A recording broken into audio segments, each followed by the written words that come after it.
اعوذ باللہ من الشیطان الرجیم بسم اللہ الرحمن الرحیم. علماء اکرام، سادات اعظام، عزیز حاضرین، السلام علیکم.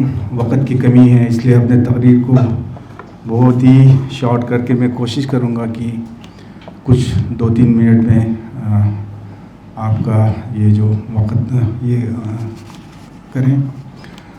سب سے پہلے میں صوفی اسلامک بورڈ اور البقیہ آرگنائزیشن کا میں بہت ہی شکر گزار ہوں کہ مجھے موقع دیا اس تقریب میں شمولیت کرنے کا.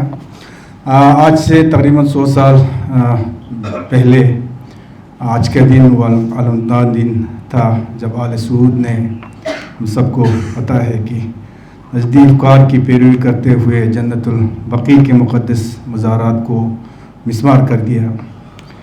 یہ صرف عمارتوں کی تباہی نہیں تھی، بلکہ یہ اسلامی تاریخ، ثقافت اور مسلمانوں کی جذبات پر ایک سنگین حملہ تھا.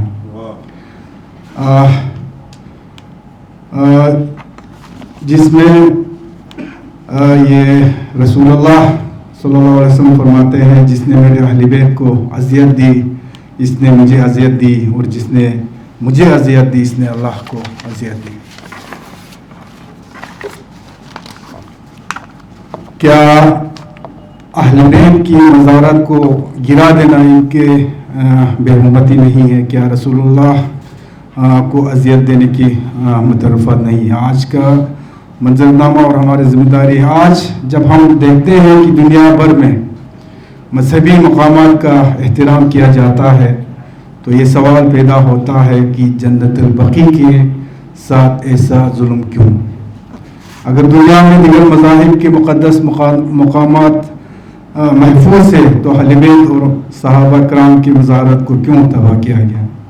اگر انسانیت، ثقافت اور تاریخی ورثے کے احترام کی بات کی جاتی ہے تو اسلامی تاریخ کے اس انمول ورثے کو کیوں مٹا دیا گیا؟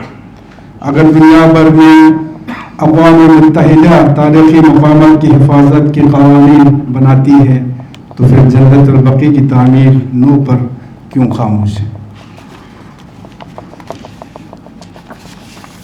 یہ تمام سوالات امت مسلمہ کی ضمیر کو جھنجھوڑنے کے لیے کافی ہیں. آج ضرورت اس امر کی ہے کہ ہم نہ صرف اس سانحے کی مذمت کریں بلکہ عالمی سطح پر آواز بلند کریں تاکہ ان مقدس مقامات کی دوبارہ تعمیر نہ ہو سکے.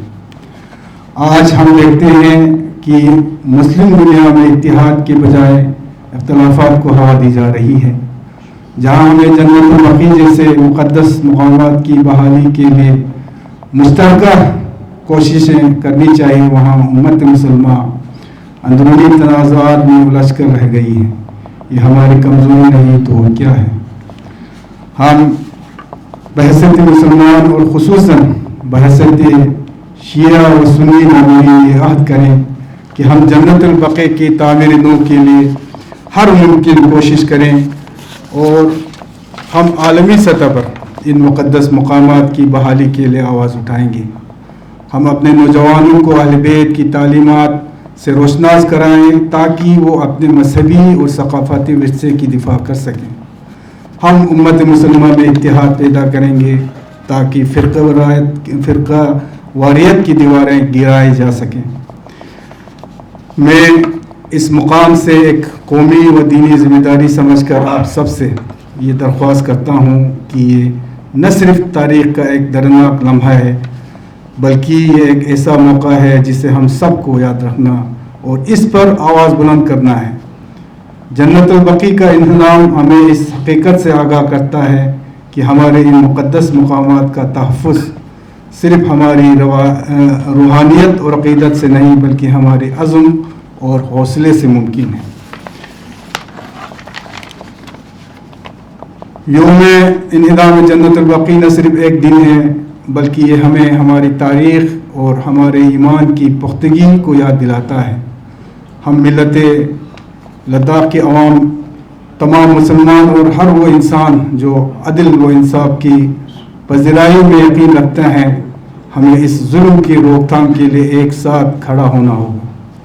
آج میں اپنے آپ کو اور اپنے تمام ساتھیوں کو اس ذمہ داری کے احساس دلاتا ہوں کہ ہمیں اس مقام کی دوبارہ تعمیر کے لیے آواز اٹھانی ہے، اس لیے نہیں کہ یہ صرف ایک تاریخی مقام ہے، بلکہ اس لیے کہ یہ ہماری ثقافت، ہماری تاریخ اور ہمارے ایمان کی نمائندگی کرتا ہے۔ آج ہمیں اس کے لیے عالمی سطح پر آواز اٹھانی ہے اور ان ظلموں کے خلاف اپنے حقوق کی دفاع کرنا ہے۔ یہ صرف ہمارے حق کی کا معاملہ نہیں، بلکہ یہ پوری امت مسلمہ کے اس عظیم ورثے کی دفاع ہے۔ اور آخر میں یہ کہنا چاہوں گا کہ یہ تحریک صرف ایک فرقے کی نہیں بلکہ پورے امت مسلمہ کی ہے۔ یہ مظاہرات کسی ایک مسلک یا قوم کی ملکیت نہیں بلکہ پورے امت محمدیہ کی میراث ہے۔ اگر آج ہم خاموش رہے تو تاریخ ہمیں کبھی معاف نہیں کریں گے۔ ہم اللہ تعالیٰ سے دعا کرتے ہیں کہ وہ ہمیں اس مقدس مشن میں کامیابی عطا کرے اور ہمیں اہل بیت کی سیرت پر عمل کرنے کی توفیق عطا کرے۔ شکریہ، والسلام علیکم۔